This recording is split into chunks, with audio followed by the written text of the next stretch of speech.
Bago adlaw, bago adlaw. Ito yung tinatawag na Philippine Ironwood.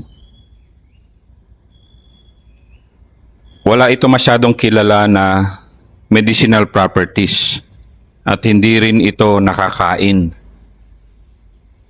Pero isa ito sa 5 species ng Philippine Ironwoods na masasabi nating sobrang tibay, sobrang tigas.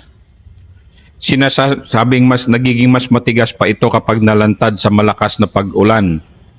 At dahil dito ay karaniwang ginagamit para sa pagtatayo ng mga kasangkapan at para sa pagtatayo ng mga pundasyon at mga haligi ng bahay. Yan ang itsura ng bago adlaw. Yan, matigas na kahoy yan. Ironwood, Philippine Ironwood. Pinsan ito ni Magkuno. Bihira na itong makita sa kagubatan dahil nga sa sobrang paggamit nito.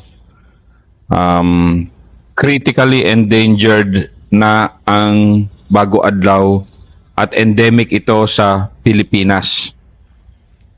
Kaya kung makita natin ito sa bundok, iwasan na lang natin na putulin dahil para sa environmental conservation, para lumaki pa at mapalago pa ulit ang mga bago adlaw na endangered, critically, hindi lang siya endangered, critically endangered species na ang bago adlaw.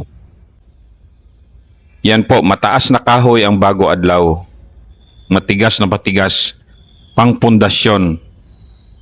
At sa mga construction na kailangan mo ng sobrang tigas na kahoy, ito po ang bago adlaw. Pinsan ng Magkuno. Yan po siya.